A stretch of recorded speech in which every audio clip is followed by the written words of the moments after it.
Good morning, everybody. Welcome once again in my YouTube channel Balvinder Study Circle. So, my dear friends, जैसे कि हमने अपने last lecture में part 4A of the Indian constitution which deals with the fundamental duties हमने discuss किया था 11 fundamental duties हमने discuss की थी. Now our today's topic is very important, that is the amendments, types of amendments of the Indian constitution.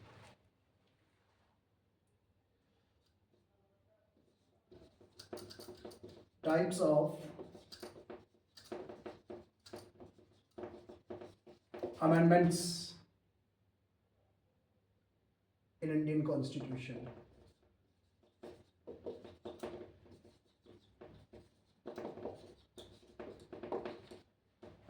ठीक है, तो कितने टाइप्स की जो अमेंडमेंट्स का जो प्रोविज़न है हमारे भारतीय जो संविधान में, कॉन्स्टिट्यूशन ऑफ इंडिया में, अमेंडमेंट्स मीन्स चेंजेस कि किन मतलब कौन कौन सी चेंजेस के अंदर जो है हमारा जो कॉन्स्टिट्यूशन है इसमें जो चेंजेस हैं जो लाई जा सकती है. जैसे हमने पहले डिस्कस किया कि हमारा कॉन्स्टिट्यूशन जो है वो फिक्स्ड नहीं है, वो रिजिड नहीं है.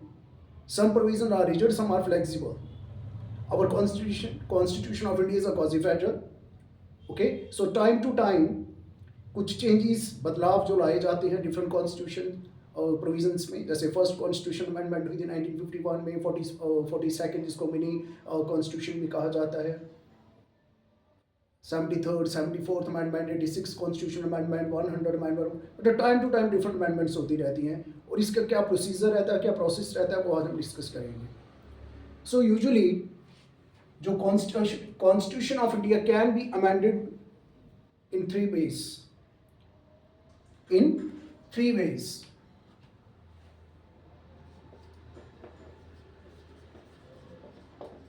Three types of amendments. Three types. Which one? First one is amendment of constitution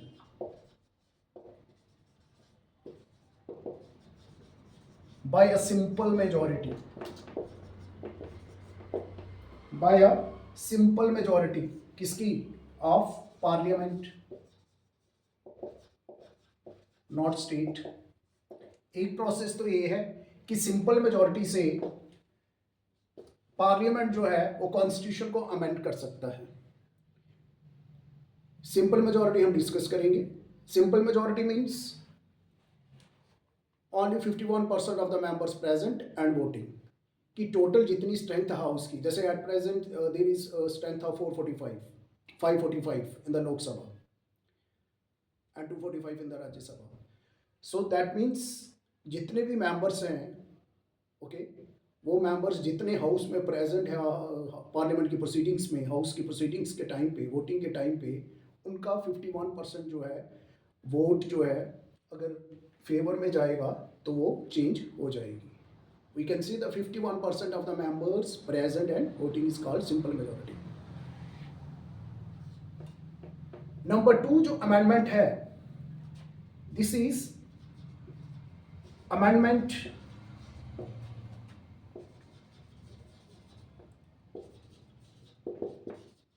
under article 368. This is important. Constitutional amendment under article 368. Usually जो कॉन्स्टिट्यूशनल अमेंडमेंट्स ज़्यादातर रहती हैं वो आर्टिकल 368 के अंडर रहती हैं. तो article 368 of the Indian constitution deals with the constitutional amendments. So under article 368 there are two types of amendments. There are two types of amendments under article 368. First is amendment by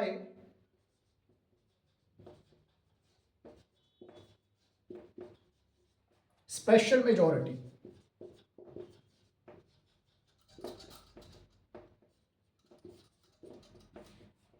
of parliament. एक तो special majority से article 368 के under special majority, And number two, by special majority of parliament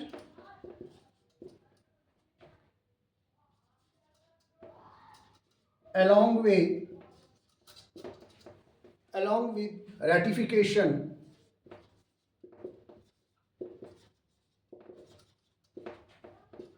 of half of states. और उसी के साथ में एक प्रोसेस है एक सिंपल मेजॉरिटी से, और एक और 368 के अंदर जो प्रोसेस है वो है स्पेशल मेजॉरिटी के साथ साथ कुछ प्रोविजंस ऐसे हैं जिसमें मोर देन जो हाफ ऑफ द स्टेट्स की जो है उसमें रेटिफिकेशन की भी ज़रूरत होती है। Now we will discuss these provisions one by one. Now we will discuss these provisions one by one. And one more thing I would like to say, ये जो आर्टिकल 368 के अंदर जो हमारी प्रोविजंस हैं, कॉन्स्टिट्यूशनल जो अमेंडमेंट्स के provision हैं, these are mention in the part 20 of the Indian constitution, ये याद रखिएगा। सो आर्टिकल 368 के अंदर जो प्रोविजंस है अमेंडमेंट के, constitution amendment comes under the part 20 of the Indian constitution. Very important, ये पूछा जाता है यूजुअली ऑब्जेक्टिव बेस्ड क्वेश्चंस में। एंड जैसे मैंने आपसे पहले भी डिस्कस किया है कि ये जो अमेंडमेंट प्रोसेस है अंडर आर्टिकल 368, ये जो प्रोसीजर है, ये हमने we have borrowed this procedure from the South Africa, now we will discuss these amendments one by one in detail. So first one is amendments by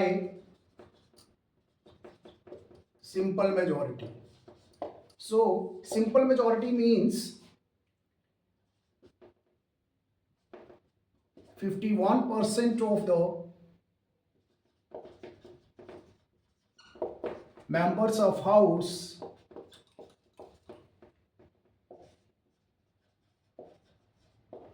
present and voting. Okay, तो simple majority means कि 51% of the members of the house जो हैं वो present होने चाहिए और उनकी voting होनी चाहिए, वो इन्वॉल्व होने चाहिए वोटिंग में। तो इसको हम बोलते हैं, this is known to be as a simple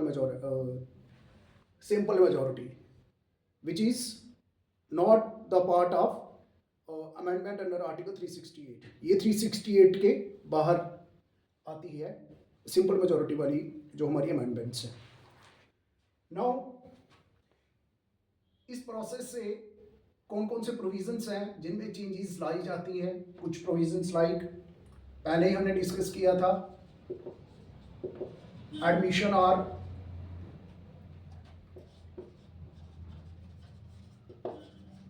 formation of new states.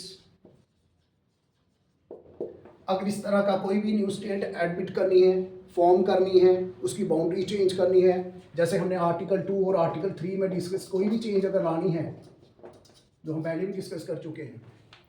Okay, article 2 और article 3 of the Indian constitution में that is formation of the new state, कोई भी न्यू स्टेट फॉर्म करनी है, एग्जिस्टिंग स्टेट को bifurcate करके उसको 2 states में कन्वर्ट करना है, किसी स्टेट का नाम चेंज करना है, बाउंड्री चेंज करनी है, तो ये जो प्रोसेस है these are comes under the simple majority.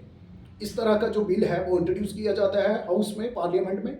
Okay, तो सिंपल मेजॉरिटी में क्या रहेगा, तो सिंपल मेजॉरिटी बिल, इसमें ऑर्डिनरी बिल जो है वो इशू किया जाता है।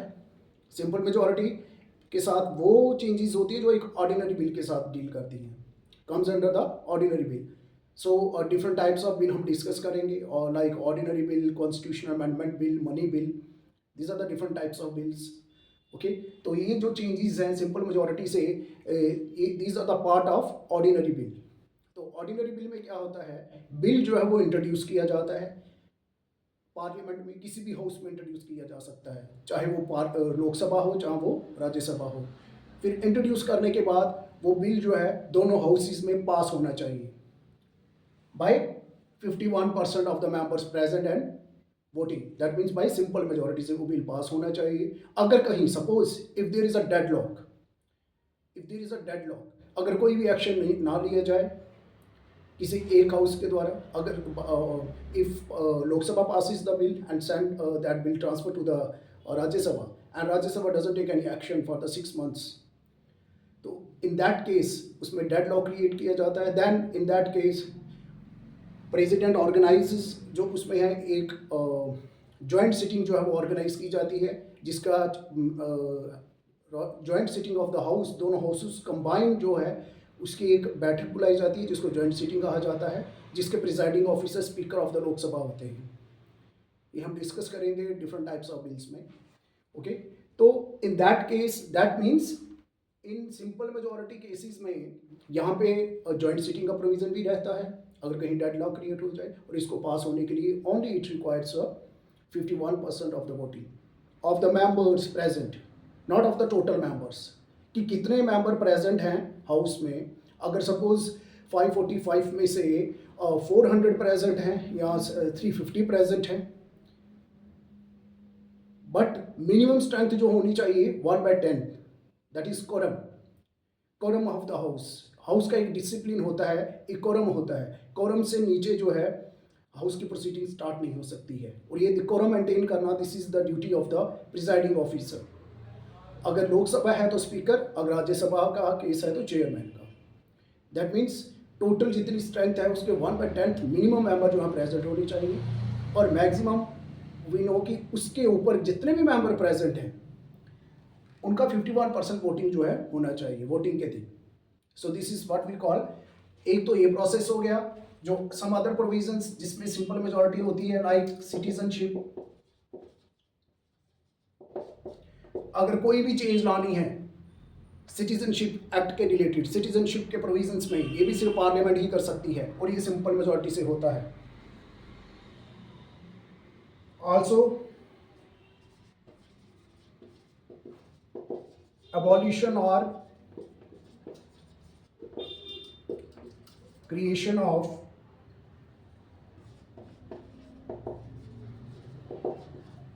legislative councils of the states।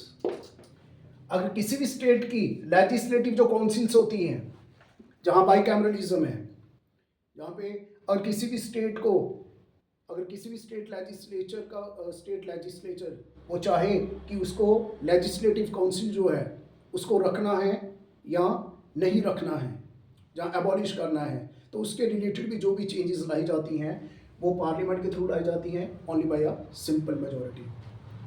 And also there is a provision of quorum, quorum in a parliament। Quorum means 1/10 of members, 1/10 of total members। तो quorum मेंटेन करना, और quorum के रिलेटेड अगर इसमें कोई चेंज लानी है इस प्रोविजन में, तो ये भी जो है पार्लियामेंट ही ला सकती है। और इसी तरह शेड्यूल 5,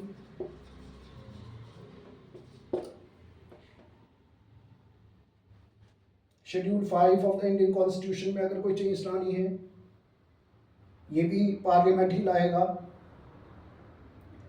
और इसी के साथ second schedule, second schedule of Indian constitution which deals with allowances, salary, जो हम पहले डिस्कस कर चुके हैं, इसमें भी कोई चेंज लानी है वो भी सिंपल मेजॉरिटी से पार्लियामेंट करता है, हम डिस्कस कर चुके हैं। Salaries and allowances of members of parliament, तो ये भी चेंजेस जो है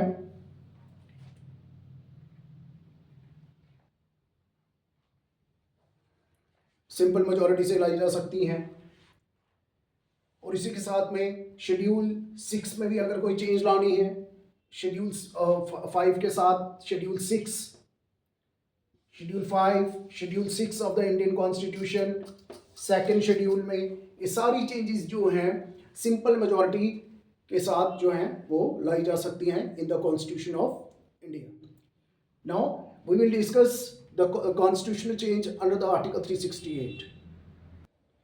now second process under article 360 जो हमने डिस्कस किया था, that is amendments by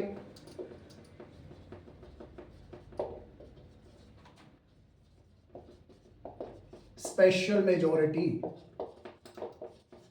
special majority, so special majority जो है, स्पेशल मेजॉरिटी में हमारे क्या केसेस आएंगे? जैसे सिंपल मेजॉरिटी में क्या था, 51% of the members present and voting. तो स्पेशल मेजॉरिटी में क्या रहता है हमारा,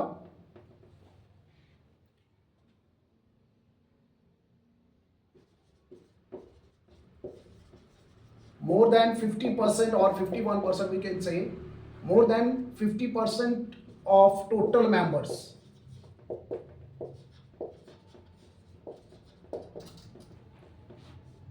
and 2/3 members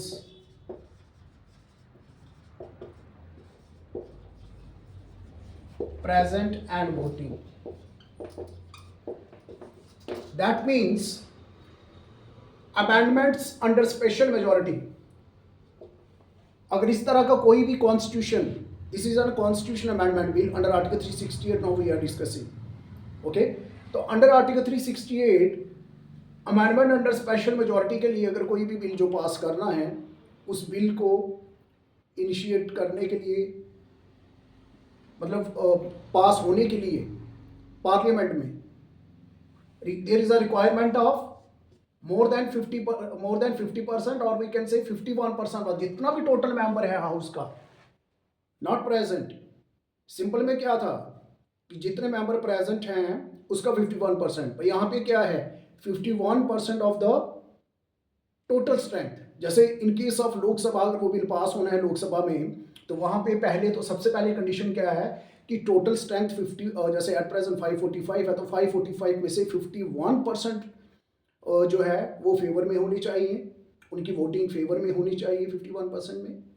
और उसके साथ साथ 2/3 ऑफ मेंबर्स, कि जितने मेंबर्स प्रेजेंट हैं एटलीस्ट उनमें से 2/3 जो मेंबर्स की जो वोटिंग है वो भी फेवर में होनी चाहिए। Such type of amendments are known to be as special majority, comes under article 368। Clear? And one more thing, जैसे simple majority bill, simple majority cases में, ऑर्डिनरी बिल केसेस में वहाँ पे जॉइंट सीटिंग का provision था, but in case of constitutional amendment bill under article 368 यहाँ पे dead law create अगर हो भी जाए, but there is no provision of joint sitting. This is very important. Under article 368 जो अमेंडमेंट्स होती हैं उनमें कोई भी जॉइंट सिटिंग्स का प्रोविजन नहीं होता है। ओके, तो ये था, this is what we call special majority. और इसमें कुछ जो इंपॉर्टेंट जो प्रोविजंस हैं, जो चेंजेस जो लाई सकते, जैसे कि फंडामेंटल राइट्स,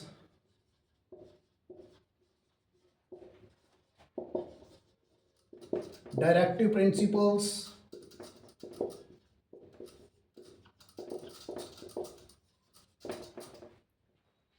तो इनमें अगर कोई भी चेंज लानी है, part 3 of the Indian constitution and part 4 of the Indian constitution directive principles या फंडामेंटल राइट्स में, ओके, इनमें कोई भी चेंजेस लानी है, जैसे फंडामेंटल राइट्स में 42nd अमेंडमेंट से जो है उसमें चेंजेस रही हैं, ओके, और डायरेक्टिव प्रिंसिपल्स में भी चेंजेस हुई हैं, तो ये सारी चेंजेस जो हैं ये स्पेशल मेजॉरिटी से लाई जाती हैं, only bye the parliament.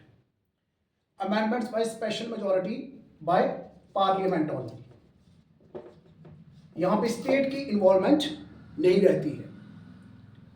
In case of change special majority के केस में bye the parliament under article 368, अगर फंडामेंटल राइट्स में या डायरेक्टिव प्रिंसिपल्स में चेंजेस लानी है तो इसमें जो चेंजेस लाई जाती हैं by the parliament under only by special majority, there is no involvement of the state.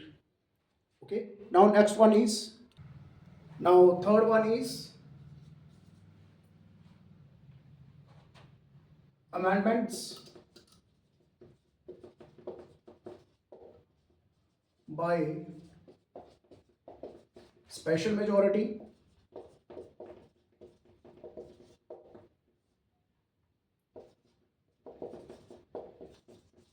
with the consent of states. अब कुछ ऐसे प्रोविजन है यहाँ पे स्पेशल मेजोरिटी तो चाहिए, बट उसके साथ साथ जो स्टेट्स हैं मोर than 50%, half of the states का कंसेंट भी चाहिए। तो वो ऐसे कौन कौन से प्रोसेस हैं जहाँ पे हमें स्टेट्स की इन्वॉल्वमेंट रहती है? Like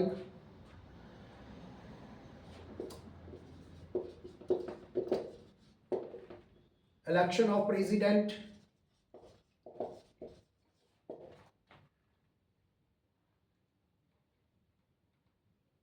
election of the president,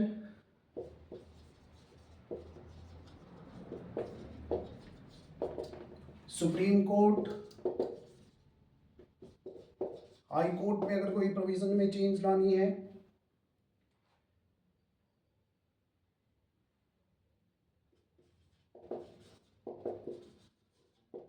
distribution of powers between centre and state, or we can say the schedule 7, because schedule 7 deals with the 3 lists, union state list and concurrent list। अगर उसमें भी कोई change लानी है उसमें भी states की consent चाहिए।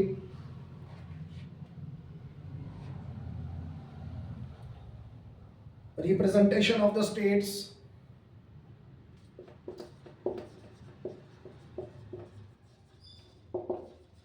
Representation of the states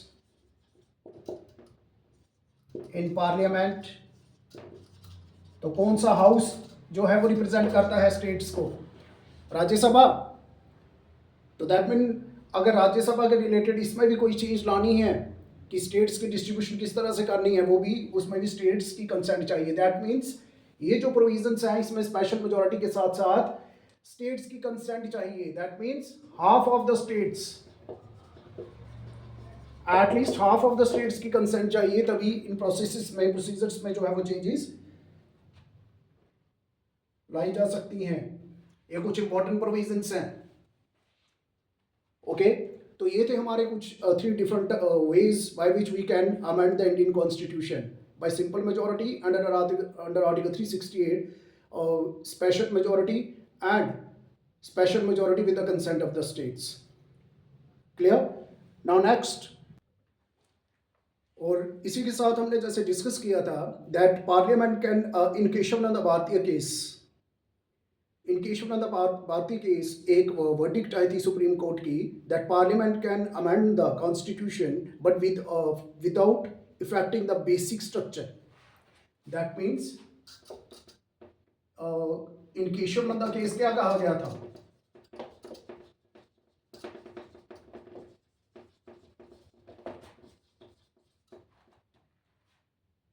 Parliament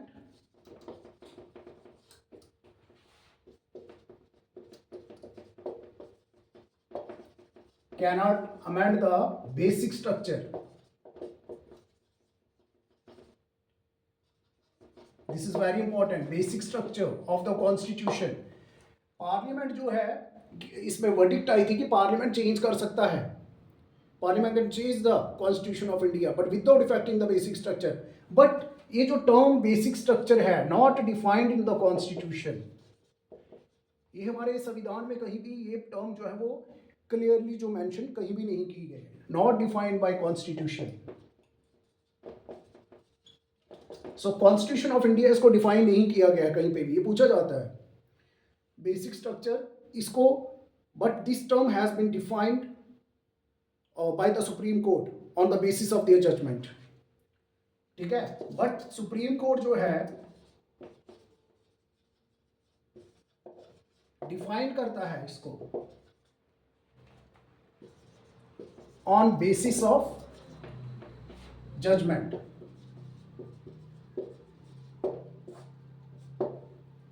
तो उसने कुछ डेफिनेशंस दी हैं बेसिक, जो कि बेसिक स्ट्रक्चर का जो कि पार्ट है। लाइक हमने पहले ही डिस्कस किया था, लाइक सुपरमेसी,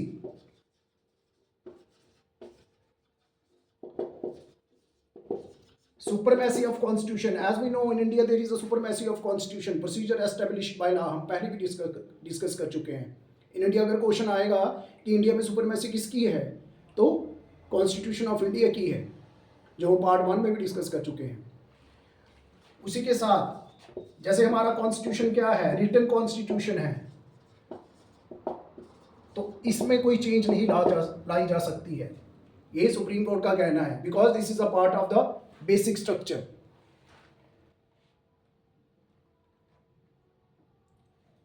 जैसे जुडिशियल रिव्यू हो गया, वेलफेयर स्टेट हो गई, welfare state model directive principles के अंदर एक वेलफेयर स्टेट प्रमोट करना, ना कि एक फोर्स डिक्टेटरशिप प्रमोट करना। जुडिशियल रिव्यू करना डिसीजन को बाय द जुडिशरी, चाहे वो डिसीजन सही है कि गलत है, कहीं वो वायलेट तो नहीं कर रहा है इंडिविजुअल बेसिक स्ट्रक्चर को, तो उसको नल एंड वॉइड डिक्लेयर करना। Free and fair election process, free and fair election provisions हो गए, and other provisions like secular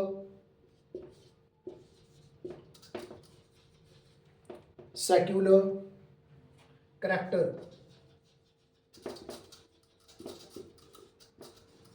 secular character of state। उसी के साथ रूल ऑफ लॉ हो गया, रूल ऑफ लॉ हो गया, this is that is also part of the basic structure। judicial review, separation of powers between center and state, तो ये these all are the parts of the basic structure of the Indian constitution। okay, so amendments की जा सकती हैं। in case of the भारतीय case में ये कहा गया कि parliament can amend but without affecting the basic structure। so this is the process and the methodology of amending the constitution of India, जो हमने आज डिस्कस किया। ये बहुत ही इंपॉर्टेंट टॉपिक है। आई होप आप लोगों ने इसको एंजॉय किया होगा, और इसी के साथ मेरे चैनल रविंद्र स्टडी सर्कल को लाइक, सब्सक्राइब और शेयर करते रहिए, और मेरी वीडियोस को एंजॉय करते रहिए। So take care, goodbye, thank you very much.